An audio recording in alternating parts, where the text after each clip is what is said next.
শিলিগুড়িতে বাংলায় সাইনবোর্ড লেখা বাধ্যতামূলক, পুরসভাকে ধন্যবাদ। বাংলা সংস্কৃতির অন্যতম এক উৎসব হলো বছর শুরুর দিন বা পয়লা বৈশাখ। বাংলা সংস্কৃতি মানে একটু সঙ্গীত, একটু কবিতা, একটু ভালো খাওয়া দাওয়া, একটু ভ্রমণ, সঙ্গে নতুন পোশাক, সাজগোজ আর জমিয়ে আড্ডা দেওয়া। বাংলা সংস্কৃতির সেই ঐতিহ্য এখনও অনেক বাঙালি বজায় রাখার চেষ্টা করছেন। অনেকেই এই সময় সাহিত্য চর্চায় মেতে ওঠেন। শিলিগুড়ি প্রধাননগর বাঘাযতীন কলোনির নিবাসী অর্চনা মিত্র নববর্ষের মুখে পাঠ করলেন স্বরচিত কবিতা। একই সঙ্গে তিনি শিলিগুড়ি পুরসভাকে ধন্যবাদ জানালেন। তিনি বললেন, সম্প্রতি শিলিগুড়ি পুরসভা সিদ্ধান্ত গ্রহণ করেছে যে সব সাইনবোর্ডে বাংলা লিখতে হবে। সাইনবোর্ডে বাংলা ভাষার ব্যবহার বাধ্যতামূলক করায় শিলিগুড়ির মেয়র গৌতম দেবকে ধন্যবাদ জানিয়েছেন অর্চনা দেবী। নমস্কার। দেখুন, আমি শিলিগুড়িতে এসে যেটা দেখেছি, আমাদের হ্যাপি নিউ ইয়ারটা কিন্তু আমাদের নর্থ 24 পরগনা, উত্তর 24 পরগনা, নদিয়াতে এতটা হয় না।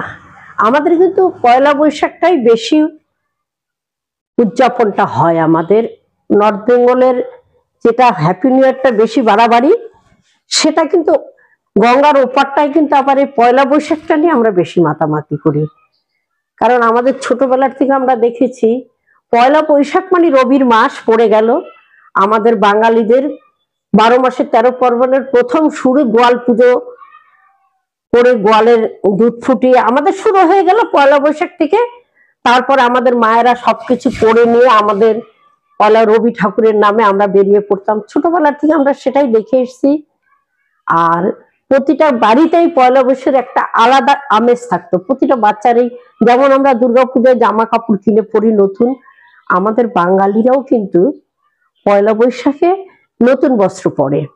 প্রতিটা বাঙালি আমাদের, মানে আমি আপনাকে বলতে পারি আমাদের এই নর্থ 24 পরগনা, দক্ষিণ 24 পরগনা, নদিয়ার কথা, সেখানে কিন্তু এই পয়লা বৈশাখটাই আমরা বেশি ভাবে আনন্দিত। কারণ হালখাতার থেকে শুরু করে সবকিছুই পয়লা বৈশাখে।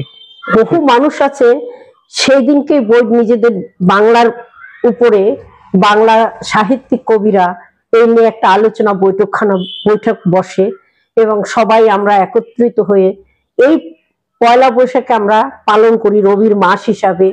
আমরা তার স্মরণ করে তার কবিতা, তার গান নিয়ে আমাদের শুরু হয় পয়লা বৈশাখ।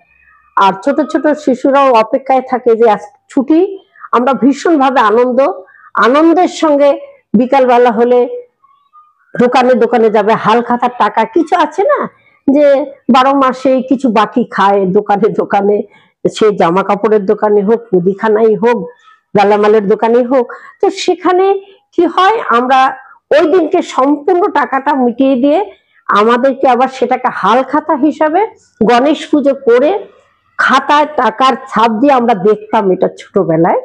তারপরে তাকে টাকা দিয়ে আমাদের কোনো দোকানে গেলে মিষ্টির প্যাকেট, ক্যালেন্ডার, এটা একটা বিশাল পাওনা ছিল, বিশাল আনন্দ ছিল। কিন্তু শিলিগুড়িতে আমি এসে দেখি যে সেই জিনিসটা একটু ঘাটতি আছে আমাদের। এই শিলিগুড়িতে আমি আপনাকে বলতে পারি একটু না, বেশ অনেকটাই ঘাটতি। যেটা হ্যাপি নিউ ইয়ারে যেরকম করে, সেটা কিন্তু বাংলা নববর্ষে আমরা কম পাই।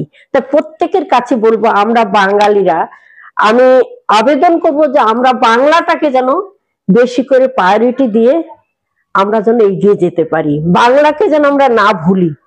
এবারে তো শিলিগুড়ি পুরসভা একটা সিদ্ধান্ত নিয়েছে যে সমস্ত সাইনবোর্ডে বাংলা ভাষা ব্যবহার বাধ্যতামূলক। খুশি হয়েছি সেটার জন্য।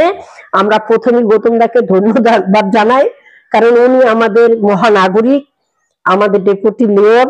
উনি এই কথাটা যেদিন বলেছে, আমরা সাহিত্যিক যারা আছি, কবির, প্রত্যেকেই আমাকেও জানিয়েছে অনেকে যে কি ব্যাপার, এটা শুনে খুব ভালো লাগলো।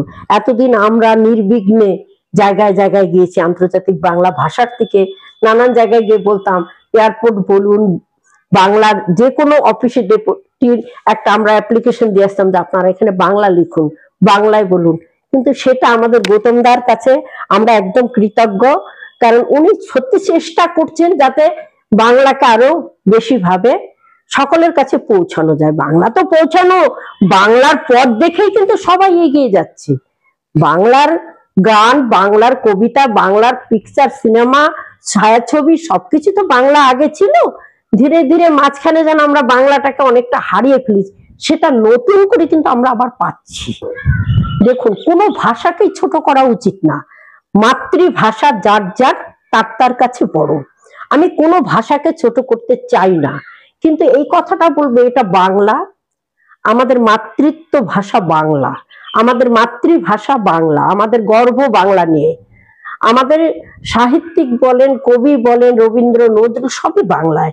তা আমাদের পথ দেখে যারা চলতেন, আমাদের যেন পিছনে না ফেলে যায়। আমাদের পর জন্মে যারা আজকের যুবরা, তাদের কাছে শিশুরা যারা বড় হচ্ছে, একটি কথাই বলবো, যে যেখানেই পড়ুক, কিন্তু বাংলা সাবজেক্টটা যেন প্রত্যেকটা মা বাবা তাদেরকে যেন ধরিয়ে দেয়। বাংলাটাকে যেন তারা কমসে কম চেনে যে আমার গর্ব, আমার মাতৃভাষা বাংলা, এটা যেন আমরা না ভুলি। সেটা কিন্তু আমাদের অনেক ঘাটতি। অনেক ছোটখাটো ইংলিশ মিডিয়াম গজিয়ে গিয়েছে, এবং যাহা তো তারা ইংলিশ মিডিয়ামে পড়েই পাশ করে বেরিয়ে যায় বাইরে, অনেকেই বলে আমরা বাংলাটা লিখতে পারি না, বাংলাটা পড়তে পারি না। তখন সত্যি বলছি, খুব দুঃখ হয়। কেন? বাংলায় তো আমাদের বিশ্ব জয় করে এসছে, বিশ্ব জয় আমাদের রবীন্দ্রনাথ তো নিয়ে এসেছিল। বাংলাকে এত অবজ্ঞা কেন? গীতাঞ্জলি তো বাংলার থেকে তো শিক্ষা পেয়েছি আমরা যুগ যুগ ধরে রবে। বাংলা এত ঠুনটো শব্দ নয়। বাংলাকে শিখতে পারলে সে সব ভাষাকেই ভক্তি শ্রদ্ধা করতে পারবে। হ্যাঁ, আমি নিয়মিতই কবিতা লিখি, চেষ্টা করি, কতটুকু পারি সেটা নয়। দুটো বই আমি বের করেছি, আপনারা জানেন, করছি। আর অবসর টাইমে এই কবিতা, গান, সব মানুষের সঙ্গে, মানুষের সেবায় যেন যতটুকু পারি চেষ্টা করি করার। পয়লা বৈশাখ মানে নতুন পোশাকে নব নব সাজ, বাঙালির ঘরে ঘরে। গ্রামের গায়ের বধূর প্রথম কাজ, গোয়াল ঘর পরিষ্কার করে মাটির পাত্রে দুধ ফুটিয়ে 5 ফল পূর্ণ পাত্র পুরোহিত বা পূজা অর্চনা করে 12 মাসে 13 পার্বণের প্রথম ধাপ শুরু হলো পয়লা বৈশাখ। আজও আছে সেই প্রথা, কবিগুরুর নামে আনন্দে মাতি ছোট বড় সবাই মিলে প্রভাত ফেরিতে হাঁটি। পুরনোকে বিদায় দিয়ে নতুনকে বরণ করি, নবচেতনায় মুছে যাক পুরানো সব গ্লানি। এসো হে বৈশাখ, এসো এসো, নববর্ষের প্রথম মাস, প্রথম উৎসব।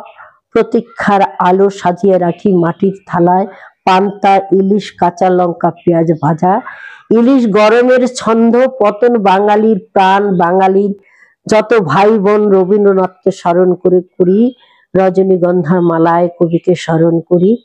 কবির সাথে শাখা প্রশাখার সারম্বনে বাঙালির তুলির টান। রবীন্দ্রসঙ্গীতের উৎসবের প্রতিধ্বনি অন্যতম। ধর্ম বর্ণ এক হয়ে নতুন পোশাকে সকলকে বলতে চাই, এসো হে বৈশাখ, এসো এসো, আমরা একসঙ্গে মাতি। এই বলেই আমি, যে যেখানে আছেন, যারা এই জিনিসটা দেখছেন, আর প্রথমেই আমি আমার বাপি ভাই দাদাকে আমার আন্তরিক প্রীতি শুভেচ্ছা। এই খবরের ঘন্টাকে, এত সুন্দর একটি অনুষ্ঠান কোনায় কোনায় পৌঁছে গেছে, আরো বড় হোক। বহুদিন ধরে এনাদের এই খবরের ঘন্টার সঙ্গে যুক্ত থাকতে পেরে আমি গর্বিত, আনন্দিত।